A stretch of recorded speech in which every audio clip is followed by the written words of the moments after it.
40 வயசு தான், 40 வருஷம் அரசியல் பண்ணுவேன். 40 வயசு தாங்க ஆகுது, இன்னும் 40 வருஷம் அரசியல் பண்ணுவேன் அப்படின்னு அண்ணாமலை அவர்கள் இன்னைக்கு அதிரடி அறிவிப்பா அறிவிச்சிருக்காரு. பிரதமர் நரேந்திர மோடி அவர்களுடைய 11 ஆண்டு கால சாதனை விளக்குற மாதிரி அண்ணாமலை அவர்கள் இன்னைக்கு பத்திரிகையாளரை சந்திச்சாரு. அந்த பத்திரிகையாளர் சந்திப்பில் இன்னைக்கு சிறப்பான சம்பவங்களை, தரமான சம்பவங்களை பண்ணியிருக்காரு. நேஷனல் லெவல்ல இருந்து லோக்கல்ல இருக்கிற திமுக அரசியல் வரைக்கும் சும்மா கிளின்னு கிழிச்சிருக்காரு. ஞானசேகரனோட சிடிஆர் விவகாரம், கீழடியில் திமுக பரப்புற பொய் அப்படின்னு எல்லாத்தையும் சுக்கு நூறா நொறுக்கியிருக்காரு. இந்த பத்திரிகையாளர் சந்திப்பில் பிரதமர் நரேந்திர மோடி அவர்களுடைய சாதனைகளை அடுக்கடுக்க அடுக்கி பத்திரிகையாளர் சந்திப்பை துவங்குறாரு. குறிப்பாக 2014 பாரதிய ஜனதா கட்சியோட தேர்தல் அறிக்கை எல்லாருமே படிக்கணும் அப்படின்னு வித்தியாசமாக பேச தொடங்குறாரு. ஏன்னா திமுகலாம் என்ன சொல்லுவாங்க, நாங்கள் தேர்தல் அறிக்கையை 99.99 எல்லாத்தையும் நிறைவேற்றிட்டோம் அப்படின்னு கதைகளை அடிச்சு விடுவாங்கல்ல. ஆனால் அண்ணாமலை அவர்கள் அப்படி சொல்லலை. எங்களுடைய தேர்தல் அறிக்கையை படிங்க, நாங்கள் அதில் இருக்கிறத எல்லாத்தையும் நிறைவேற்றிட்டோம். 2014 பாரதிய ஜனதா கட்சி சார்பில் கொடுக்கப்பட்ட தேர்தல் அறிக்கையில் ஒரே ஒரு விஷயத்தை மட்டும் நிறைவேற்றலை, அது பொது சிவில் சட்டம், அதுக்கான முன்னெடுப்பு நடந்துட்டு இருக்கு அப்படிங்கிறத அண்ணாமலை அவர்கள் ரொம்ப தெள்ள தெளிவாக விளக்குறாரு. ஆனால் 2021 திமுகவும் தேர்தல் அறிக்கையை வெளியிட்டாங்க. அதில் 512 அறிக்கைகள் இருந்தது. அதில் 50 கூட திமுக உருப்படியாக நிறைவேற்றலை அப்படிங்கிறத அண்ணாமலை அவர்கள் இன்னைக்கு வச்சு வதம் பண்ணியிருக்காரு. ஆனால் முதலமைச்சர் ஸ்டாலின் அவர்கள் நாங்கள் 98 விழுக்காடு நிறைவேற்றிட்டோம், 97 விழுக்காடு நிறைவேற்றிட்டோம் அப்படின்னு கதை அடிச்சிட்டு இருக்காரு அப்படிங்கிறதையும் அண்ணாமலை அவர்கள் வெளிப்படுத்தியிருக்காரு. இந்த பத்திரிகையாளர் சந்திப்பை பொறுத்த அளவுக்கு உண்மையிலேயே எக்ஸலண்டா இருந்துச்சு. கிட்டத்தட்ட 1.5 மணி நேரம் இந்த பத்திரிகையாளர் சந்திப்பில் அண்ணாமலை அவர்கள் பேசியிருக்காரு. செய்தியாளர்கள் எந்த ஆங்கிளில் எப்படி கேள்வி கேட்டாலும் நிதானமாக சூப்பரான பதில்களை சொல்லியிருக்காரு. தமிழகத்தில் இருக்கிற அரசியல் தலைவர்களில் அண்ணாமலை அவர்களைப் போல செய்தியாளரை எதிர்கொள்கின்ற அரசியல் தலைவர் யாருமே கிடையாது. ஆளுங்கட்சியில் இருக்கிற அரசியல் தலைவர்களை 200 ரூபா ஊபிஸை பார்த்தீங்கன்னா ஒரு 2 நிமிடம் செய்தியாளர்களை சந்திச்சு பேசுறதுக்கு கிட்டத்தட்ட 200 வாட்டி தங்கள்கிட்ட இருக்க பிட்டு பேப்பரை பார்த்து பேசுவாங்க. அப்படி பேசினாவது சரியா பேசுவாங்களா அப்படின்னு பார்த்தீங்கன்னா அதுவும் கிடையாது. தப்பா பேசுவாங்க, டேட்டா இருக்காது, புள்ளி விவரம் இருக்காது. ஆனால் அண்ணாமலை அவர்கள் ரொம்ப சூப்பரான பத்திரிகையாளர் சந்திப்பை நிகழ்த்தியிருக்காரு. அடுத்து பார்த்தீங்கன்னா இந்த பத்திரிகையாளர் சந்திப்பில் ஒரு கொத்தடிமை செய்தியாளர் போல அண்ணாமலை அவர்கள்ட்ட 4 மாதங்களுக்கு முன்னாடி கேட்ட கேள்வியை அண்ணாமலை அவர்கள் எப்படி மறந்துருப்பாரு, 4 மாதம் ஆச்சு அப்படிங்கிற நினைப்புல அண்ணாமலை அவர்கள்ட்ட புதிய கேள்வியை போல மீண்டும் கேட்க அண்ணாமலை அவர்கள் அந்த செய்தியாளரை உண்டு இல்லை அப்படின்னு பண்ணிட்டாரு. எப்பா 4 மாதத்துக்கு முன்னாடி இதே ஆளு இதே கேள்வியை என்கிட்ட கேட்டீங்க, நான் என்ன பதில் சொன்னேன் அப்படின்னு உங்களுக்கு தெரியுமா அப்படின்னு பதில் கேள்வியை கேட்க அந்த கேள்வி கேட்ட செய்தியாளர் அப்படியே ஆடி போயிட்டாப்ல. அண்ணா இதே கேள்வியை 4 மாசம் முன்னாடி பிரஸ் மீட்ல நீங்க கேட்டீங்க, இதே அண்ணன் நீங்க தான் கேட்டீங்க, இதே கேள்விக்கு 4 மாசம் முன்னாடி பதில் சொன்னேன். நல்ல கேள்விதான். பாராட்டித்தானே பதில் சொல்றேன், நீ கேட்ட தப்புன்னு சொல்றேன்னா அதனால அன்னைக்கு சொன்ன இல்ல நீங்க அந்த ஆன்சர் ஒரு நிமிஷம் நான் சொன்ன ஆன்சர் அவர் சொல்ல சொல்லுங்க. ஆன்சரே கேட்க மாட்டீங்க. நான் சொன்ன ஆன்சர் சொல்ல சொல்லுங்க. நான் அன்னைக்கு சொன்ன ஆன்சர் சொல்ல சொல்லுங்க. பிரஸ் மீட்ல நீங்க கேட்ட கேள்வி. அடுத்து பார்த்தீங்கன்னா தமிழக கொத்தடிமை மீடியாக்கள் நேற்று ஒரு செய்தியை பயங்கரமாக வெளியிட்டாங்க. என்னன்னு பார்த்தீங்கன்னா 2026 கூட்டணி ஆட்சி என்று நான் சொல்ல மாட்டேன், நான் பாஜக ஆட்சி என்று தான் சொல்லுவேன் அப்படின்னு அண்ணாமலை அவர்கள் சொன்ன மாதிரி சொல்லாத விஷயத்தை அறிவாலயத்திலிருந்து எழுதி கொடுத்ததா அப்படியே போட்டுக்கிட்டு இருந்தாங்க. ஆனா அண்ணாமலை அவர்கள் என்ன தெரியுமா சொன்னாரு பாருங்க.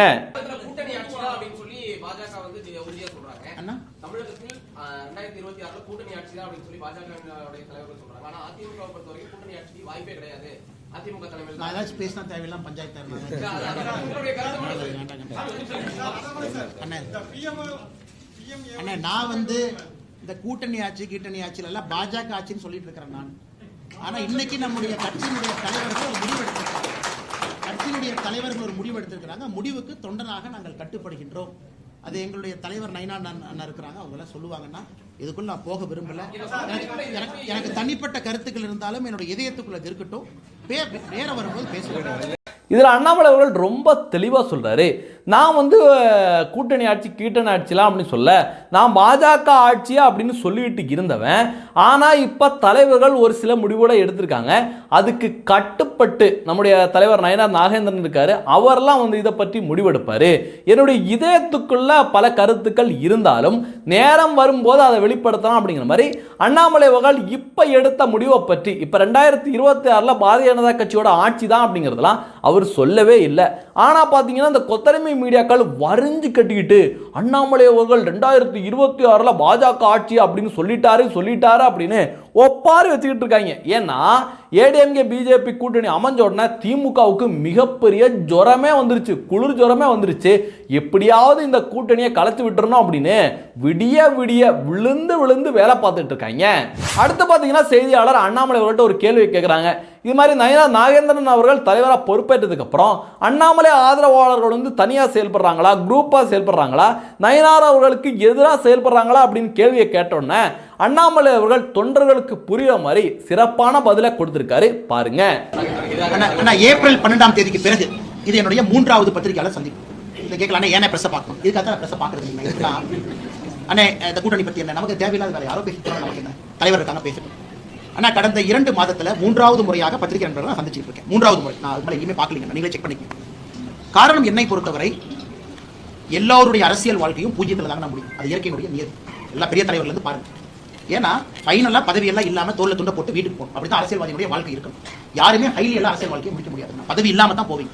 அது எல்லோருக்கும், தொண்டருக்கும் பொருந்தும், தலைவனுக்கும் பொருந்தும், எல்லோருக்கும் பொருந்தும். நான் அப்படித்தான் என்னுடைய அரசியல் வாழ்க்கையை பார்க்கணும். யாருமே இங்கே பெர்மனன்ட் பவர்லாம் வரல. செகண்ட் குரூப்பிசம், லொட்டு லொசுக்கு அந்த பஞ்சாயத்துல எனக்கு கிடையவே கிடையாது. எல்லோரையும் ஒரே மாதிரி பார்க்கக்கூடிய ஆள். அதே நேரத்தில் நாம வாழுகின்ற வாழ்க்கை என்பது 80 வயசு 90 வயசு அதுக்குள்ள நல்லது பட்டு போகணும். பெர்மனண்டா நான் தான் உட்காந்துருக்கேன். இது ஏன் ஊரு, எம் சேரு. நான் பதவியில் இருக்கும் பொழுதே தலைவர் பதவியை வெங்காயம் சொன்னாங்க. ஏன்னா வெங்காயத்தை உரிக்க ஒண்ணுமே இருக்காது. அது மாதிரி தான் லைஃப். அதனால அன்பு நண்பருக்கு எல்லோருக்கும் நான் சொல்லிக் கொள்வது, இந்த சமூக வலைதளத்தில் சண்டை போடாது. நல்ல வெட்டி வேலை, எந்த பிரயோஜனம் இல்லை. உங்களுடைய தனிப்பட்ட கருத்துக்களை பதிவு பண்ணுங்க, நோ ப்ராப்ளம். கட்சியின் சார்பாக என்னுடைய அன்பான வேண்டுகோள், சண்டை போடுற, அதை பண்ற, இதை பண்ற, அதெல்லாம் நீங்க போகாதீங்க. உண்மையை சொல்ல வேண்டும் என்றால் நானே சமூக வலைதளத்தில் இல்லை. என்னோட செல்போன் எடுத்து பாருங்க, எங்க ட்விட்டரா பேசுறேன், எதுவுமே இல்லை.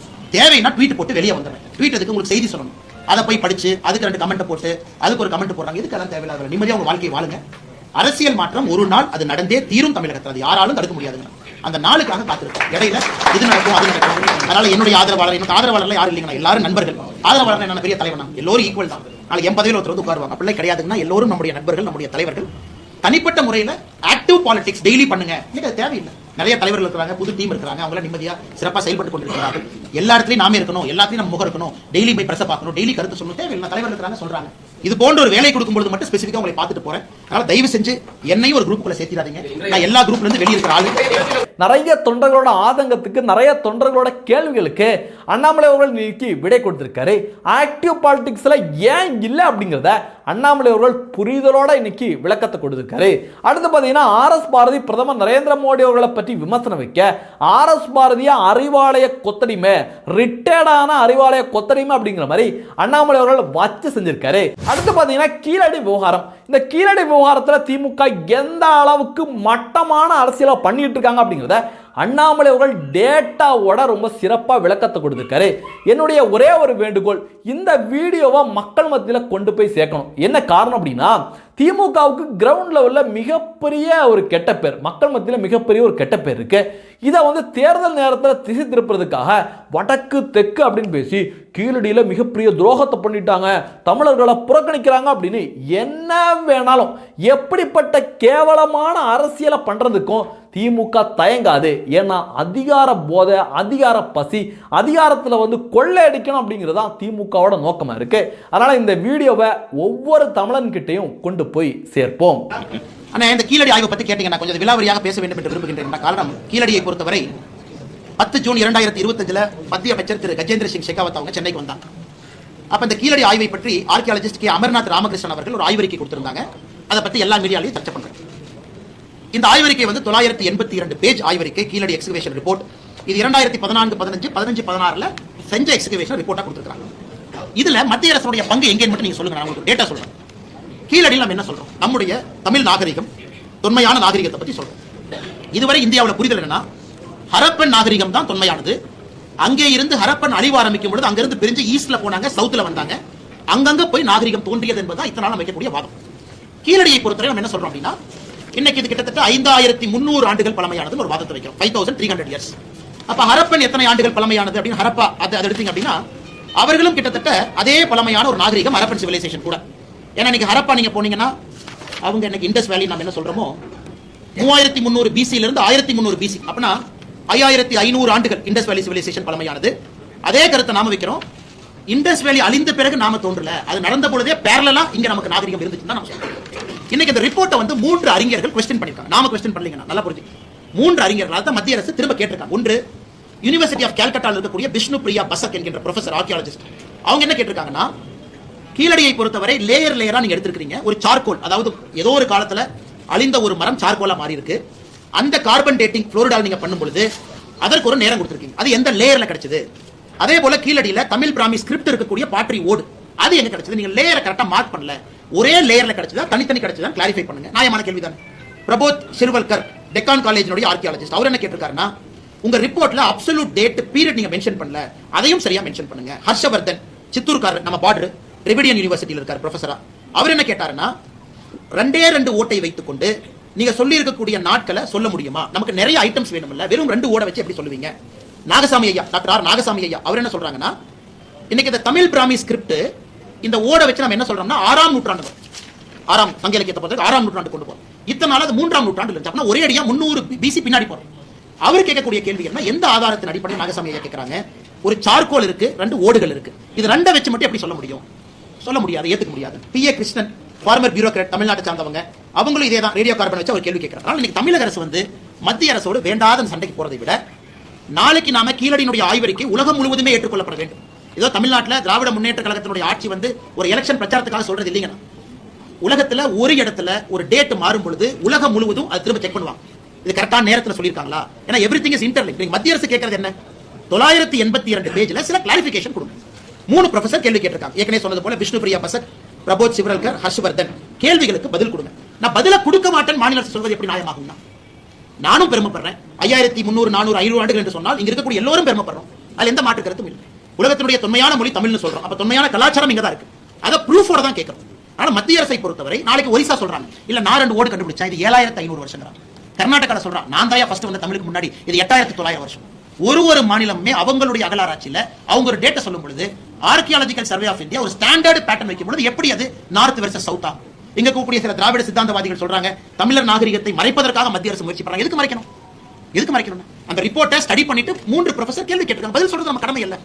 அப்படித்தானே 2 ஒரு பக்கம் ஆர்கியாலஜிக்கல் சர்வே ஆஃப் இந்தியா, இன்னொரு பக்கம் டிஎன்ஏடி தமிழ்நாடு ஆர்கியாலஜிக்கல் டிபார்ட்மெண்ட் 2 இருக்கு. அதனால என்னை பொறுத்தவரை மத்திய அரசு கேள்வி கேட்டாங்கன்னு சொல்றதை விட ஆர்கியாலஜிக்கல் சர்வே ஆஃப் இந்தியா கேள்வி கேட்டிருக்காங்க, அதுக்கு பதிலை கொடுப்பதற்கான முயற்சி இருக்கிறோமோ தவிர, ஒரு மூத்த அமைச்சராக இருக்கக்கூடிய தங்கம் தென்னரசு அவர்களே ட்விட்டர் மூலமாக வசைப்பாடி மத்திய அரசு north versus south, Tamil versus Hindi அப்படிங்கிற வாதத்திற்கு எதற்காக போகணும்? அதான் கஜேந்திர சிங் ஷெகாவத் அவர்கள் காலையில தமிழ்ல ட்விட்டர் பக்கத்துல பதிவு பண்ணிருக்காங்க. ஒரு ரிப்போர்ட்டை நீங்க கொடுக்குறீங்க, அது வேர்ல்டு வைட் ரிப்போர்ட்டா கொண்டு போகணும்னு விரும்புறோம், ஸ்டாண்டர்டை எதிர்பார்க்கிறோம், சில கேள்விகளை கேட்கிறோம், பதில சொல்றதை விட்டுட்டு எதற்காக நார்த் சவுத்னு பிரச்சனை ஆரம்பிக்கிறீங்கன்னு கஜேந்திர சிங் ஷெகாவத் அவர்கள் காலையில ட்வீட் பண்ணிருக்காங்க. அடுத்து பாத்தீங்கன்னா இந்த பத்திரிகையாளர் சந்திப்போட இறுதி பகுதியா அண்ணாமலை அவர்கள் சிடிஆர் விவகாரம், ஞானசேகரன் விவகாரத்தை ரொம்ப தெளிவா விளக்கி சொல்லியிருக்காரு. குறிப்பா அந்த பொறுக்கி பையன் ஞானசேகரனோட தொடர்புல இருந்த 2 காவல்துறை அதிகாரிகளோட நேம வெளியிட்டிருக்காரு. மா சுப்பிரமணியன் சாரோட பிஏ இருக்காப்புல, அந்த சம்பவம் நடந்த அன்னைக்கு கோட்டூர் சண்முகத்தை பேசியிருக்காப்புல, கோட்டூர் சண்முகம் மா சுப்பிரமணியன் சார்ட்ட பேசியிருக்காப்புல, இதே கோட்டூர் சண்முகம் அண்ணா யூனிவர்சிட்டியில வேலை செய்யற நடராஜன் கிட்டையும் பேசியிருக்காப்புல அப்படின்னு அண்ணாமலை அவர்கள் மீண்டும் செயின் லிங்க யார் யார் பேசியிருக்காங்க அப்படிங்கிற நேமோட இன்னைக்கு வெளியிட்டிருக்காரு. அது மட்டும் கிடையாது, பாதிக்கப்பட்ட சகோதரியோட வழக்கறிஞர் இருக்கார்ல, அவர்கிட்ட என்கிட்ட இருக்கிற டாக்குமெண்ட்டை வச்சு, ஆதாரங்களை வச்சு மேல்முறையீடு போறதுக்காக நான் சொல்லியிருக்கேன், ஏற்பாடுகள் நடந்துட்டு இருக்கு, சிபிஐ விசாரணை கேட்க போனோம் அப்படிங்கிறத அண்ணாமலை அவர்கள் மீண்டும் வலியுறுத்தியிருக்காரு. அடுத்து பார்த்தீங்கன்னா இந்த அண்ணா யூனிவர்சிட்டி பணியாளர் இருக்கார்ல நடராஜன், அவர் வந்து மானநஷ்ட வழக்கு தொடருவேன், அண்ணாமலை அவர்கள் மீது வழக்கு தொடருவேன், மன்னிப்பு கேட்கணும் அப்படின்னு சொல்லியிருந்தார்ல, அதெல்லாம் மன்னிப்பெல்லாம் கேட்க முடியாதுப்பா, என்னன்னாலும் கோர்ட்டில் பார்த்துக்கலாம் அப்படிங்கிற அதிரடியும் அண்ணாமலை அவர்கள் வெளிப்படுத்தியிருக்காரு. இந்த சிடிஆர் விவகாரத்தை பற்றி, ஞானசேகரன் விவகாரத்தை பற்றி அண்ணாமலை அவர்கள் கொடுத்த தெளிவான விளக்கம் உங்களுக்கு ஃபுல்லாக நீங்கள் பார்க்கணும் அப்படின்னா டிஸ்கிரிப்ஷனில் உங்களுக்கு லிங்க் கூட கொடுக்குறேன். இந்த தகவல்களை பற்றி நீங்கள் என்ன நினைக்கிறீங்க அப்படிங்கிறதையும் பதிவு பண்ணுங்க. அடுத்து இன்னொரு விஷயத்தை உங்கள்கிட்ட ஷேர் பண்ணிக்கணும் அப்படின்னு ஆசைப்படுறேன். நம்முடைய பாரத் ஃபர்ஸ்ட் சேனலுக்கு நீங்கள் பேராதரவை, மிகப்பெரிய ஆதரவை கொடுத்துட்டு வரீங்க. எல்லாருக்குமே நெஞ்சார்ந்த நன்றியை தெரிவிச்சுக்கிறேன்.